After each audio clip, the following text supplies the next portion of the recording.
A cryptocurrency network announced that they were hacked, resulting in the loss of $611 million.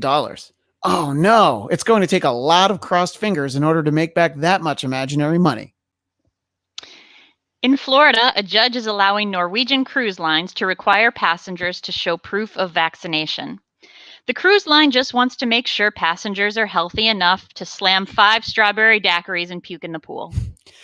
Cars are backed up at the Canadian border since vaccinated Americans are now allowed into the country. Well, there goes Canada's supply of Crocs and Buffalo Ranch. Guests at Barack Obama's 60th birthday party included Tom Hanks, John Legend, Dwayne Wade, and Steven Spielberg, and more.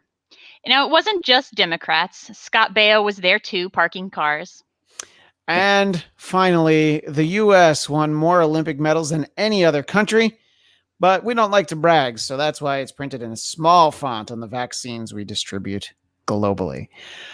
Welcome. It is indeed Biden time. I am Christian Bladt, joined by fellow maker of mirth, Tamra Brown, and of course, Scott Moore, downtown, our operative downtown, Scott Moore. Lots to dive into, and the big news would, of course, be the resignation of Andrew Cuomo. And Scott, you and I, just as recently as last week, I think we were saying that it certainly wasn't going to happen this soon. He didn't strike me as the resignation type. Tamra, why do you think he ultimately resigned when he did, instead of, letting this thing play out for at least a little bit longer? Well, like I said last week, there was just too much pressure on him. There's no way that he could have just kept it up when his entire party was urging him to resign. He had nothing. It just made absolutely no sense. And even now, the fact that he's got like 2 more weeks in office, it's just such an awkward, like, what could that, like, how can one focus on your job at hand when there's just such like national scrutiny on you? Like, what is he gonna pass some resolution about stop signs or something while in these like last 2 weeks? Yeah, I think that the pressure was no doubt intense, and nobody was gonna help him out.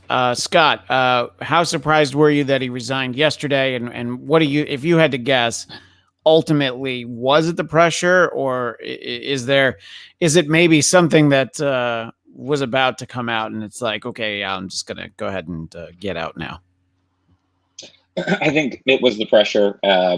It wasn't going to look good anyways, as things were going to continue to come out, and to put everybody through an impeachment trial, which the majority likelihood that even the Democrats there in the New York Assembly would end up impeaching him and removing him that way. And like we talked about last week, the alternative of not being impeached or removed is easier to go ahead and save face in the sense of resigning. But the Tamara's point, it is kind of awkward. It's like putting in your 2-week notice. And so now you have this like 2-week period of him still kind of hanging around. And even his statement was a little awkward too, basically being like, oh yeah, I didn't realize that the lines have changed. And we talked about this last week, that part of a politician's job is to know when more rates have changed. And again, not saying it was ever right or ever okay, but the fact was it was easier to get away with those things 20, 30 years ago. And he's been, as Tamara was saying too, he's been in this elite, powerful family structure that he did not, he thought he was too powerful. And he's sort of our version of Trump, in the sense that he's, the very brash, just kind of does what he wants, and has been able to get away with it up to this point. And the writing was on the wall. I mean, it was just going to become more and more difficult for him. And we talked about this last week too, for him to try to stay on until next year.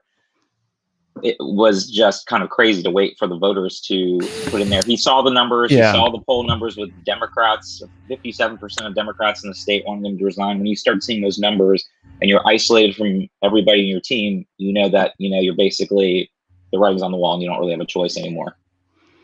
Yeah, no, I think that I was a little surprised that it happened when it did. But I mean, it obviously makes sense. Someone much more clever than I am, but I don't even know who it was, so that's why I'm not giving the credit.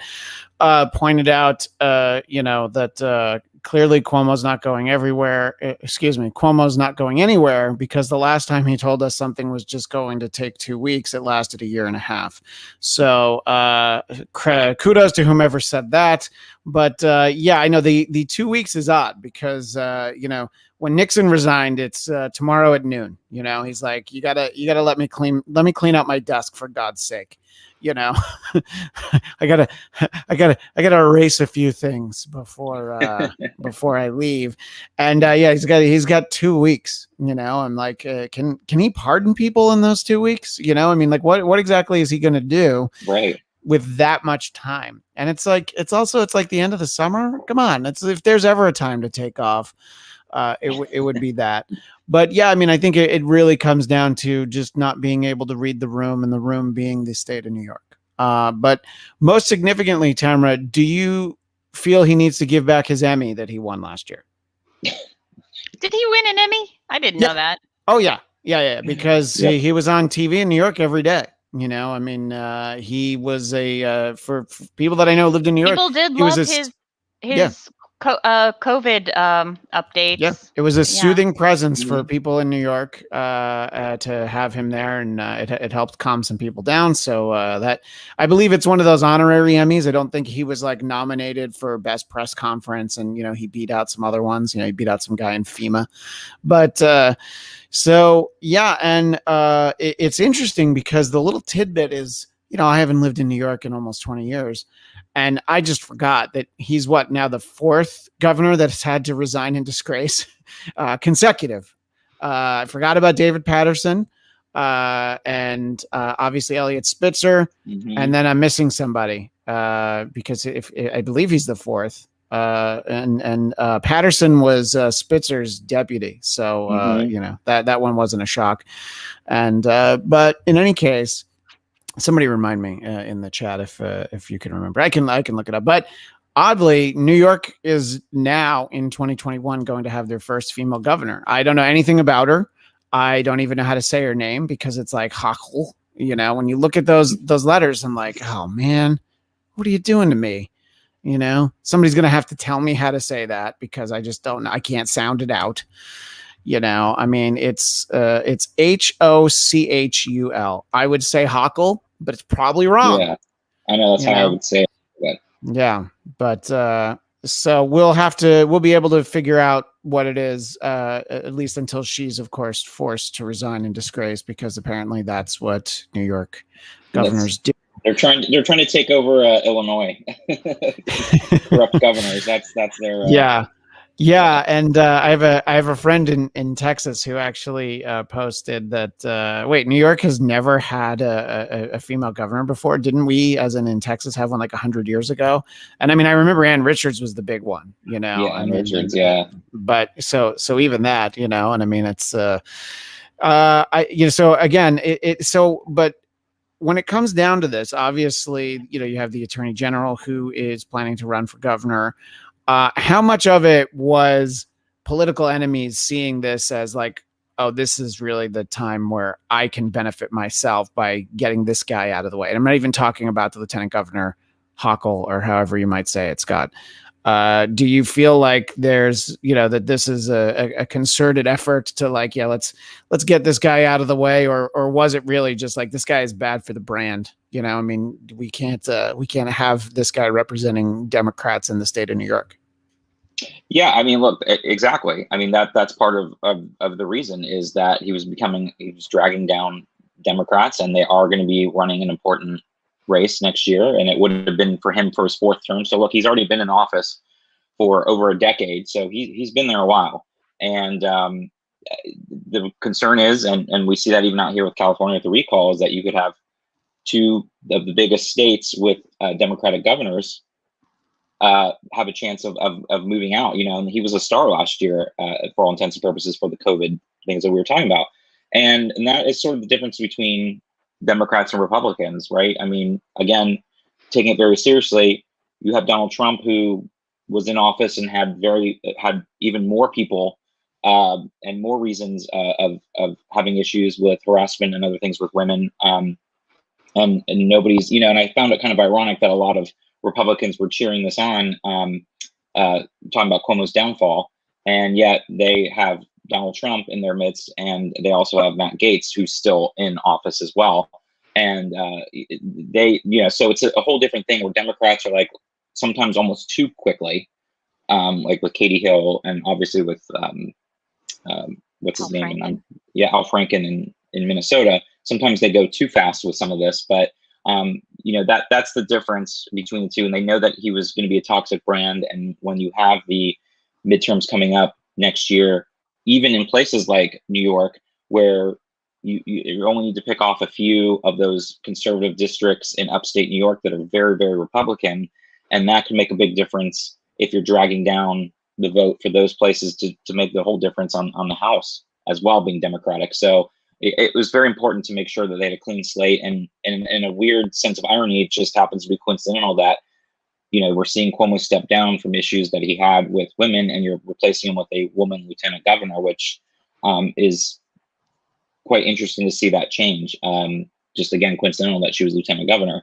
But it does go to show that they're going to have a fresh page here. And again, like you even said, Christian, someone who doesn't have a big background, wasn't I would say a successful politician in the traditional sense. She barely won when she was running individual races.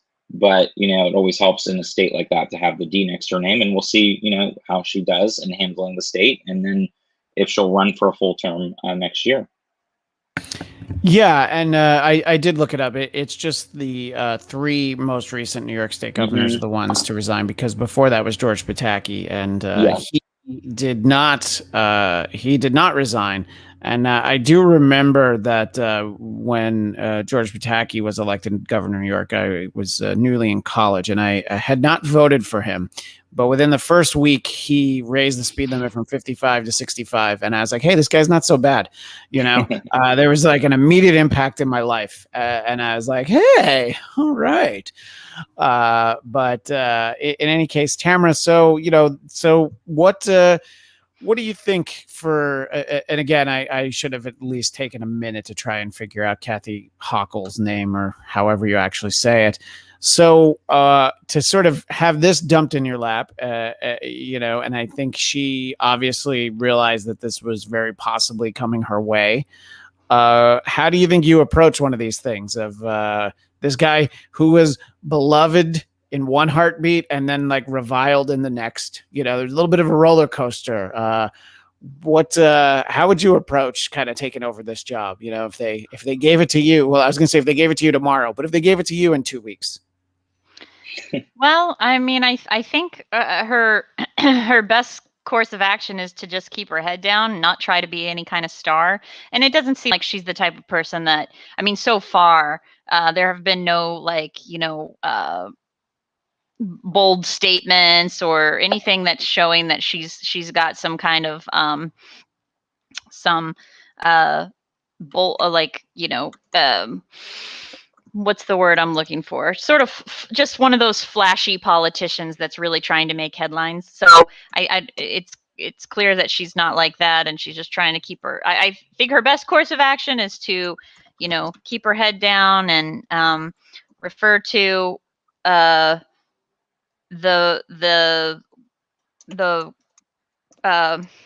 Cuomo's sexual harassment, anything else that should come out, just respond to it as professionally as possible.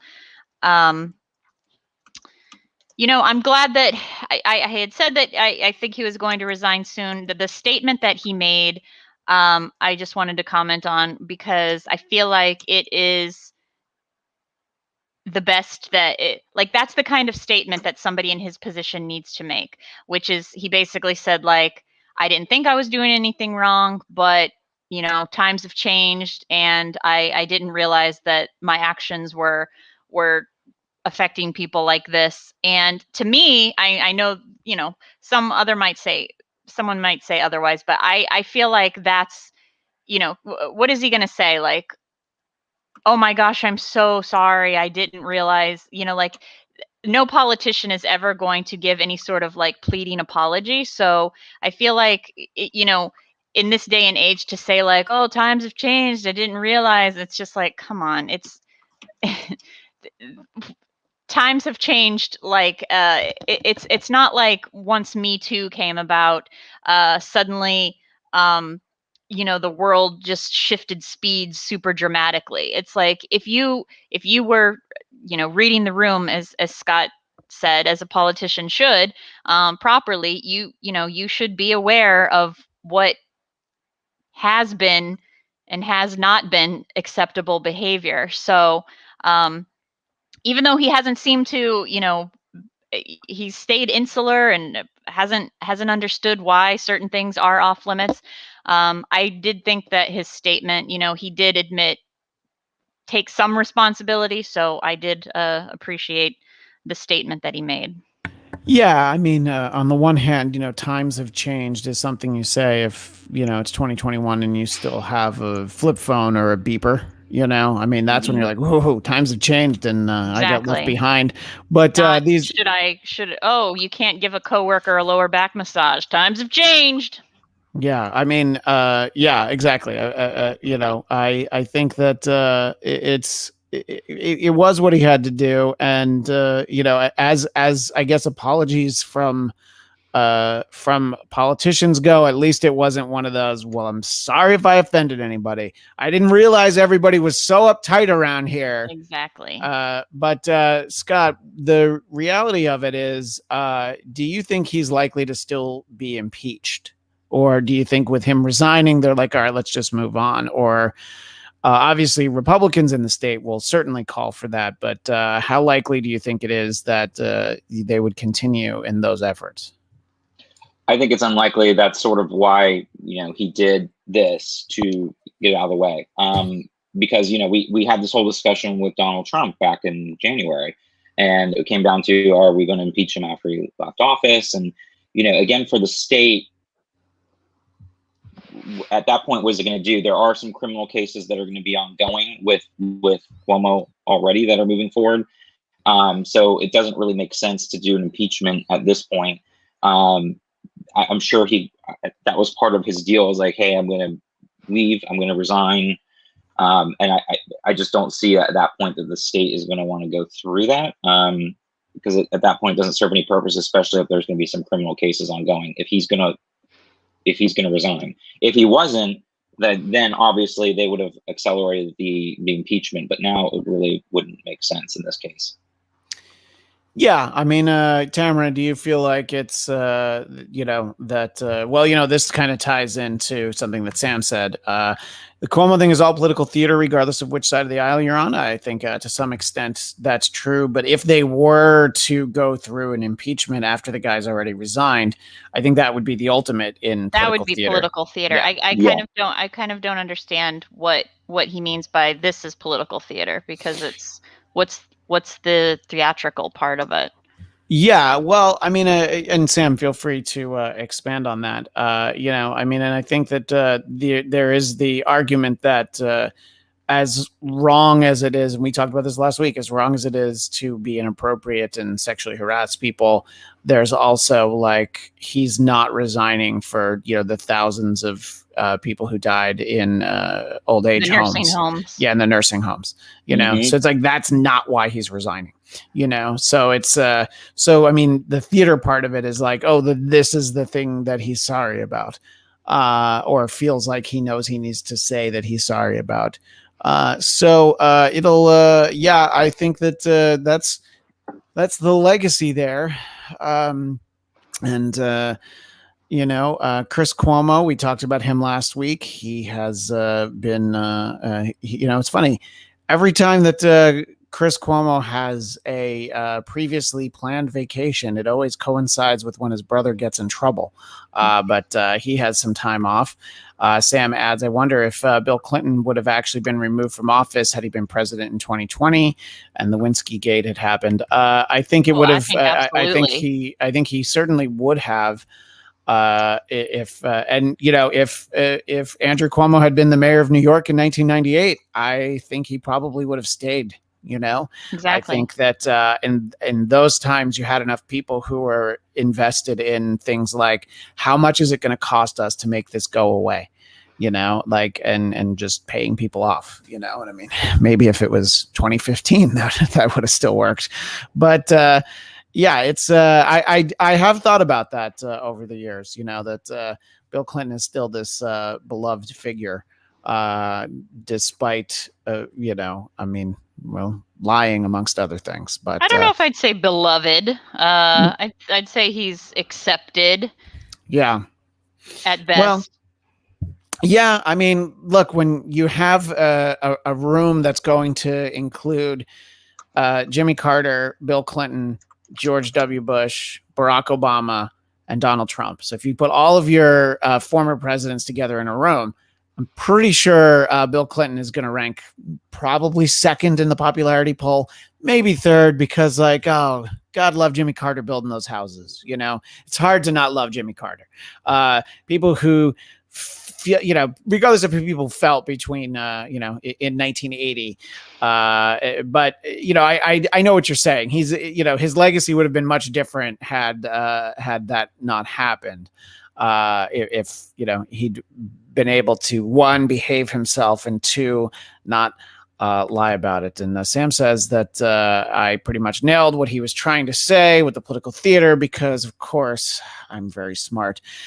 Something that we didn't get to, and there's plenty of other newsy stuff to talk about. I think it's important to at least take a moment to talk about something we just ran out of time for last week, and it's since happened. And that was, speaking of former presidents, former President Obama's 60th birthday party. And you can make all the points you want about what he wanted to get together with 500 friends. Look how many people were at Trump rallies. But you're the people who are saying that, people really shouldn't get together in large numbers. And then also saying well, we're going to really scale it down and only important people. And only close friends are going to be there. But it was still 300 people. It seemed like the only people uninvited were Nancy Pelosi and the rest of Pearl Jam. Eddie Vedder was still there, but Pearl Jam were supposed to perform at it. And it's yeah, I mean, you guys don't get to go, but Eddie's famous, so he can go. And, I don't even know that it's inherently wrong to have a gathering in a private residence and invite some of your rich and famous people. But we talk so much about optics on this show. It just looks bad if you're the party that's trying to say, and I know he's not an elected official anymore, but, if you're the party that tries to say it's really important that we continue to social distance, that we wear masks, everybody get vaccinated. The Delta variant makes it so that you should be careful. Oh, but I'm going to have, 500 people at my house in Martha's Vineyard. I think it's more that it looks bad than, maybe it's actually bad. And by the way, if say there's an outbreak of, I don't know, 50 people who test positive for COVID, the media will be nice enough to let us know that happened. They will not sit on that information for very long. They've probably had mobile testing units all over Martha's Vineyard being anybody coughing? Anybody? Who's at the party? What do you think, Tamra, when it comes to having an event like that and you're trying to put yourselves forward as well, we're better than those people at the Trump rallies, the thousands of people who shouldn't have been getting together. Do you feel that it was irresponsible for Barack Obama to have this 60th birthday party right as things are really starting to trend kind of the other way? Yes and no. I think it's fine because of the fact that I think if it happened, if this was his 59th birthday and it was the case, if this were last year, then yes, the optics would be pretty bad. But because of the fact that everybody at this party was most likely vaccinated, I feel like I even saw an article that said that you had to be vaccinated. Maybe Yeah, I'm making that up. there was a woman on CNN who was commenting, and she had the misfortune of saying that this is a sophisticated vaccinated crowd, so they're not worried, as Well, opposed to that human trash that was at yeah, Lollapalooza. That is not what she said, that that's second part. poorly. But yeah, so, but the idea that they're vaccinated seems to be, I mean, they are better than us just because they are extremely wealthy and beautiful. Oh, yeah. They're our Yeah. betters. But no, I mean, I think the fact that they were vaccinated, I did see something about like the precautions that were being taken. I think the difference and is that had this been a Republican congressman having some sort of party, the criticism that would get is because it would come because there's such blatant from that side. There's often such blatant like disregard. They want to emphasize how they're not wearing masks and emphasize that vaccination is an option, whereas this side is trying to show that we took precautions and we were trying to be safe. And so because of that, I think it was fine. There is probably still a double standard to a certain degree, but to me the difference is the fact that if I guess what I'm saying is if there was a Republican congressman that had a party and they made a statement saying the attendees were vaccinated, we took a lot of precautions, it was mostly outside, we encouraged masks, we did clean. If that was the case, I'm not saying they wouldn't receive any scrutiny, but for people like me, I would be like, yeah, that's fine then, Yeah, I mean, I guess if you had a large gathering and you were like, no, nobody had to wear masks, and we didn't ask anybody to be vaccinated, then I guess you get characterized as being a little bit more irresponsible. This wasn't the Joe Manchin boat party, at least not yet. There were a lot more people at this, so we'll see. Scott, what do you think about?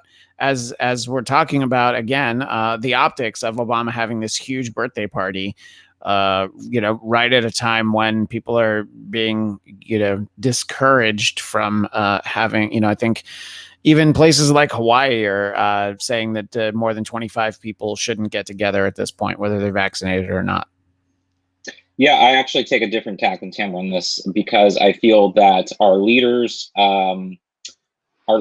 have to be at a different standard, and unfortunately, and it kind of goes back to Gavin Newsom having dinner at the French Laundry. What would have been good for Obama to say is, I'm going to celebrate my birthday next year, and let's hope that everyone is vaccinated and have reached herd immunity. Yeah. And to be a figure of a leader and to say, hey, I'm encouraging everyone to get vaccinated so that next year we can have big parties like this would have been a better tack for him.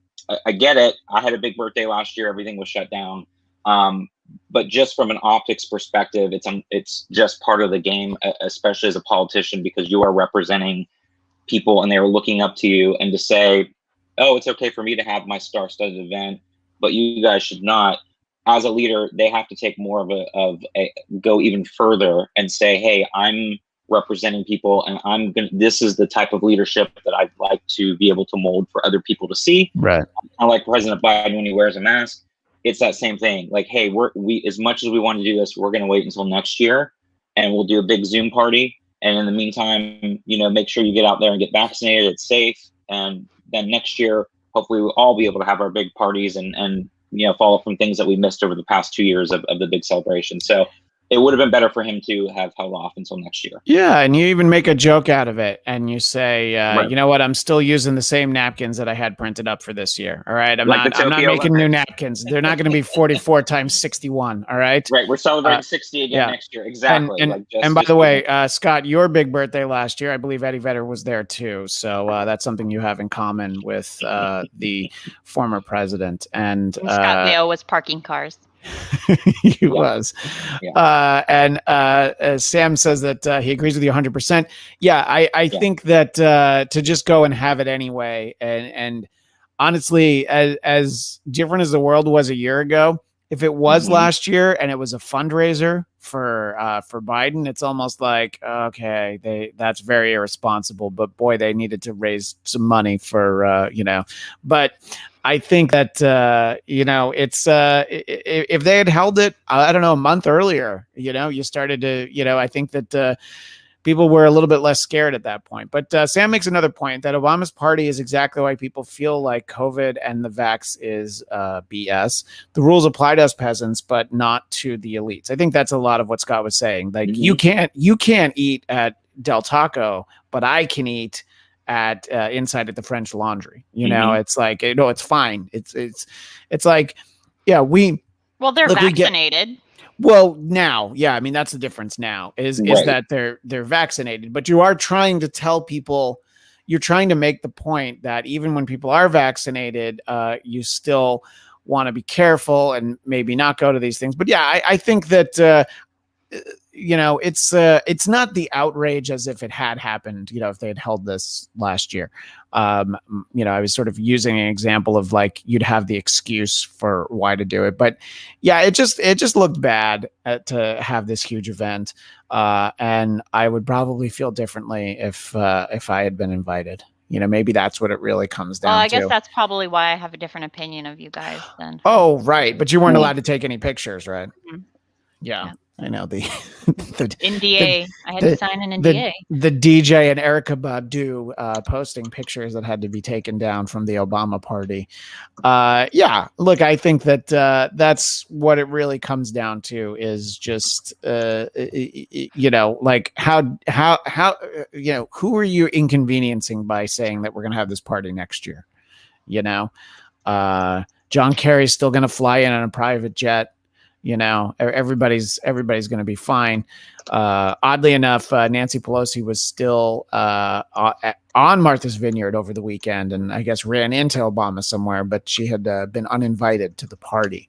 But I think it's more like she can't go to an unmasked event if she's making the point that Congress still needs to wear masks. But anyway, again, it's not the hugest story. It's just like I said, though, the media will let us know if people got sick at the Obama party, and we're like a week and a half out. They will let us know. Yeah, I mean, if people are sick, I hope that they let us know.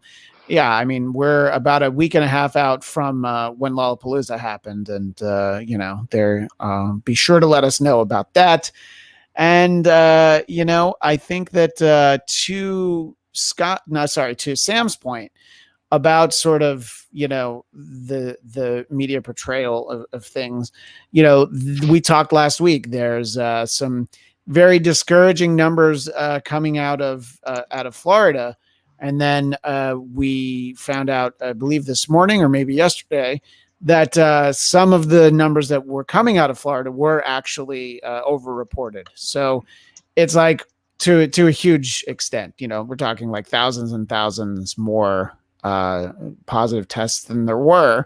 So it's like anytime you have anything like that, then it's like, see, look at how much they lie to us. And it's like, all right, see, so you just got to take the time and make sure that that things are actually happening. And I'm going to put this question in here because it made me laugh. This comment. Sam says, I'm not even special enough to be invited to a Christian Bladt birthday bash. If I have a big one next year, Sam, you'll be invited. And I'll be sure to let everybody know. It'll probably be a virtual party, but I'll invite you to my virtual birthday party. But the real story out of Florida is that, whereas Texas, at least in Texas, Governor Abbott is asking for help and they need more staff. And, there's at least some acknowledgement of there being a problem there. He's still not telling people they have to wear masks because that's bad politics. But in a way, not even in a way, DeSantis is like, I got to double down. I got to triple down. I got to quadruple down because I have to have been right all this time. Is Asa Hutchinson the governor of Alabama? Scott, no, Arkansas. Arkansas. And President Biden called Asa Hutchinson and said, thank you for taking this seriously and saying, I made a mistake. I see now what we should do. And just being able to say like, oh boy, this sure didn't go the way I thought it would. You can be like, well, I felt like I was doing the right thing, but to go so far as to say, well, no, school boards in the state of Florida cannot decide that they want their kids to wear masks to the extent the superintendents aren't going to get paid. We're going to withhold salaries. And never missing a political beat, the White House is kind enough to say, like, well, don't worry, we'll pay you. We've got some money laying around. So if you go ahead and do that, and your governor doesn't want to pay, don't worry, Uncle Joe's got some money for you. What do you think about this, Tamra? This idea that I told you can't make people wear masks, and now I'm going to take your allowance away, and you go think about what you did, is basically the way that DeSantis is handling this. Yeah, I feel like the saying that the Department of Education is going to withhold budgets and salaries is completely petty. This is the superintendent and the teachers work in this environment. Like, they know what is best for their students. They know what is best for their students more than the governor does. So even though the governor is trying to appease the Floridians who, want, if you want to wear a mask, then wear a mask, but we shouldn't have to, you gotta a superintendent, it's your job to look out for the public safety of your school. So I'd say, he has more authority on the subject than the governor does. And for the governor to, wield those threats, that just seems excessively petty. Yeah, and there have been stories about, sadly, tragically, children's hospitals filling up in Texas and Florida, and White House Press Secretary Jen Psaki got some blowback for saying, like, well, my kindergartner wears a mask and it doesn't bother him. But here's what I'll say: I have a kid starting first grade on Monday, and an almost 4-year-old. They remind me that I got to put my mask on sometimes. They wear them all the time. I was going to ask you about that, because every I don't have children, but my friends who do, the kids that seem you to know have, of. Exactly. Up top. They, like, every kid that I've come across seems to have no problem with wearing a mask. Yeah. It's the adults that have such an issue with it. I was wondering about your kids, Christian. We're not talking about kids who, have some kind of breathing problem. We're not talking about infants. They don't try to get you to put masks on kids under 2. But my kids are great about them. It doesn't bother them. I have to tell them to, like, slow down. Let's take a minute and drink some water, because you've been wearing this mask while you're running around like a crazy person, and they're really good about it. And, I wish we lived in a world where we didn't have to worry, where we didn't have to feel like our kids should be getting used to it. Look, it's scary. We don't know. It's like, well, they don't help. I'm like, all right, but do they hurt? Like, all indications are they do help. And if school was outside all day, if it was like, if schools were in that, this is a very cutting edge current reference. If schools were in that meadow from the I'd like to buy the world a Coke commercial from, like, the early 70s, and they were all just sitting there on the top of the mountain, and, like, you know what, you go ahead and pop that mask off. You're going to be all right. But the schools are inside. So I think it's just like, look, we're just trying to be safe. We want the school to be open. And God, more than anything, we want the schools to be open. That's what we really want. And, the argument that, well, kids can't catch it is one that we had a year ago. And, that, yes, they are certainly less likely to catch it. And, there's studies that sort of, if you haven't gone through puberty, the way that it impacts you. However, kids clearly are catching it.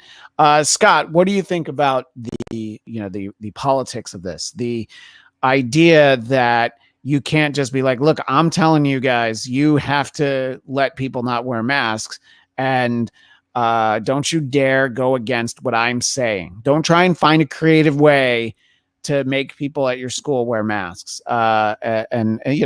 Oddly enough, we're talking about DeSantis and Cuomo for most of the show again this week, but that's just where we're at. Yeah, talk about political theater. That is pure political theater coming from these Republican governors that are, trying to force school districts to not have them wear masks. And I think it's again another sense of irony when you talk about conservatives and wanting separation. As this should be a local decision left up to the local school boards and the local school districts that feel whatever their needs are for their particular locations where they're at. I know there's a few in Texas right now that are also pushing back with Governor Abbott as well. Yeah. And we see it as political theater because we know both of these men are going to be running for re-election next year. And they're both not shoo-ins anymore, especially considering the changing demographics in Texas. We were talking before about Ann Richards. That was the last Democratic elected governor in the state of Texas, and that was back in the early 90s. And not long after that, same thing in Florida. There's not been a democratically elected governor since Lawton Chiles in 94.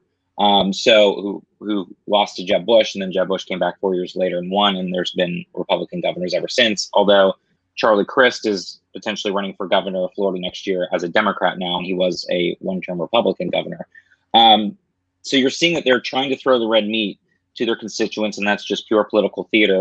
But it really is, again, going back to the irony of picking and choosing which Republican things that these conservative governors are going to go after, where they should be encouraging their local places to do what they see as fit. And it's not a good place to be when we're dealing with children and with school districts, and let parents and take it up with individual school boards and school districts and not make this into a statewide thing, because then you could just say, well, federally we're going to require X, Y, and Z, and that's going to trump anything the state does. So you start getting into a dangerous territory where you're doing certain things by saying, oh, we're making this statewide.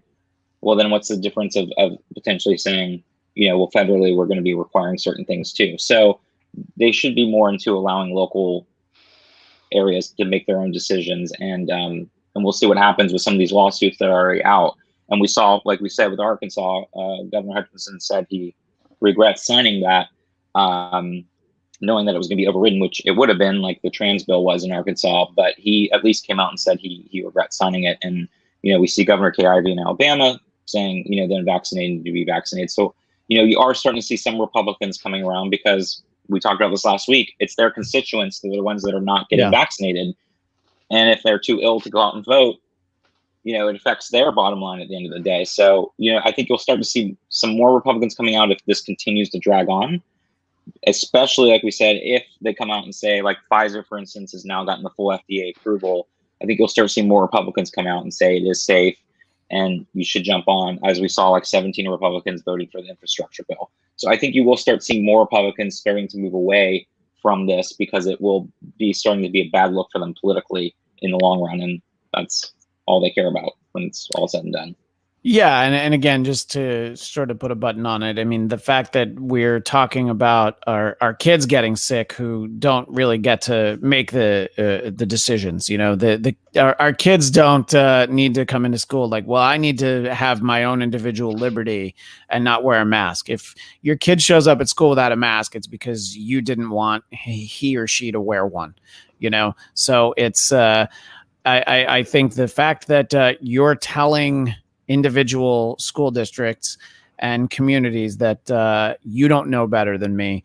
And look, I mean, I think that the big hot button issue for that side of the conversation is this idea that schools are teaching critical race theory, which maybe we'll talk about someday. But the idea that, well, what if a Democratic governor was saying, well, every school district has to teach this? You would then say, like, well, no, you don't get to tell the districts what they have to teach because we don't want, so it's everybody's for individual liberty until they disagree with you or it's politically inconvenient.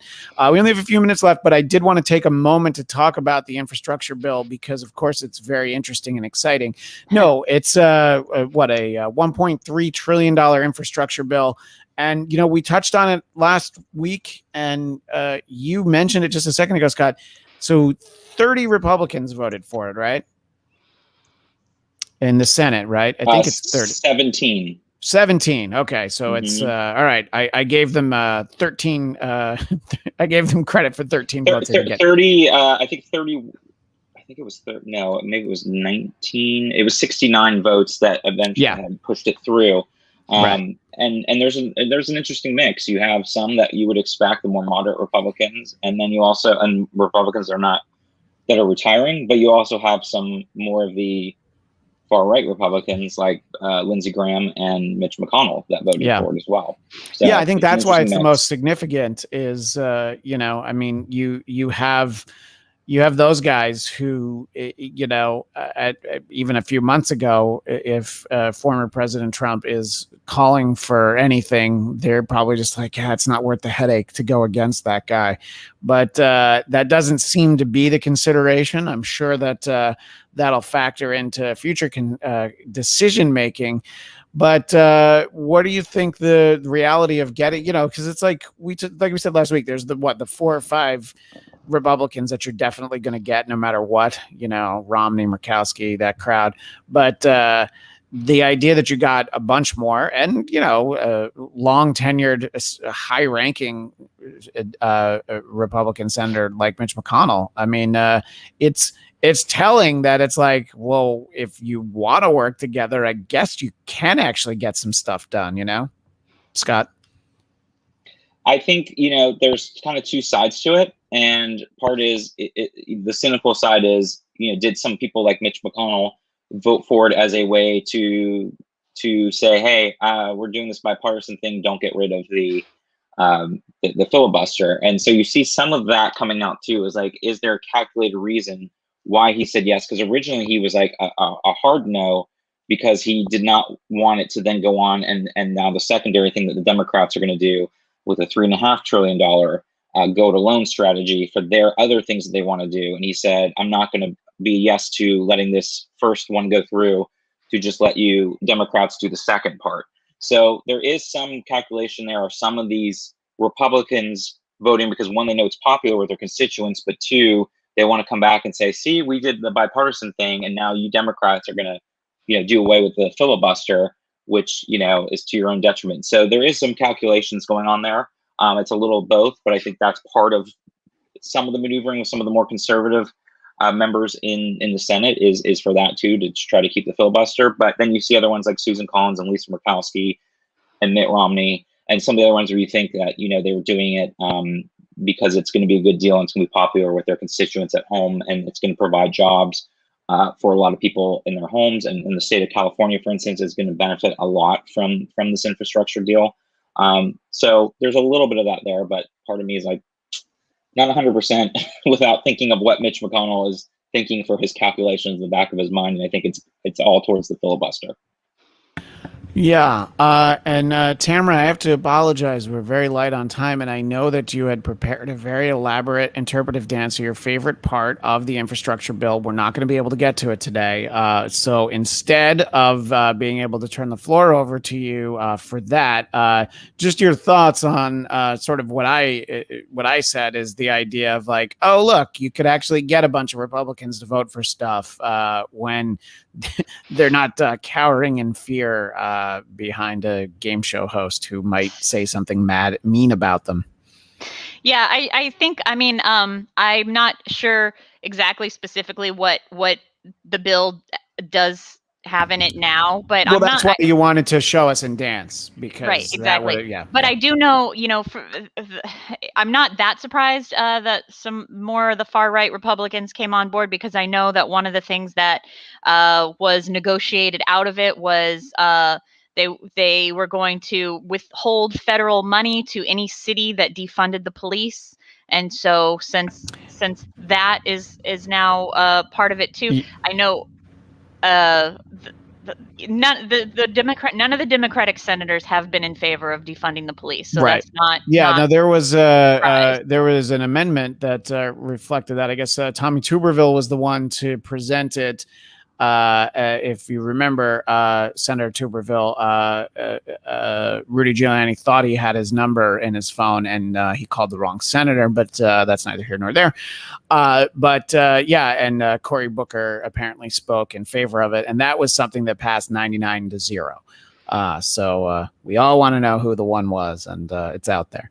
But so I think that no one's looking to abolish police forces in any of these states, and I think that it's a mischaracterization that that's what they want to do. Was that was the point you were making, Tamara? Yeah. So I'm just saying. I'm not surprised that it has gotten Republican support, because it has been watered down quite a bit, and I want to look into specifics of what I can be mad about that was taken out of there. But right now, because they've been negotiating so much, I want to see what exactly is and not out of there that would make it pass. Yeah, well, I will research it as well. You'll have a dance. I'm going to do a mime about it. So really make sure you tune in for the show next week. And speaking of next week's show, we will actually be on Thursday next week, because I'm very important in going to a press screening of a movie. So look for us Thursday at the usual time of 11 a.m. Pacific, 2 p.m. Eastern. And also, please subscribe to the Blattcast YouTube channel. You will find this show. You'll find the titular Blattcast, and of course, our show, Marvel Movie Talk, which we'll be doing in a few hours, a little bit more than 2 hours from now, talking about the premiere episode of the new animated Marvel series, What If? So please check that out, and you can follow me on Twitter and Instagram at ChristianDMZ. Tamara, you can follow me on TikTok and social media at Hey Tamara. And Scott, where do people keep in touch with you? You can find me right here at SMan80 on the Twitter. Well, thanks to everybody in the live chat, and especially Sam for taking the time to post such thoughtful comments. I think I'm going to have Sam sit in with us in a few weeks, and just like to get some different perspectives from people. And we had a great chat with Sam and Jason and a few other people last week. So we'll make time for Sam in the very near future. We appreciate it, and you can find if you think more along the lines that Sam does, you can find his show, The Whitfield Report. It's out there. But that's all the time we have for now. We'll see everybody next time, next Thursday. See you then.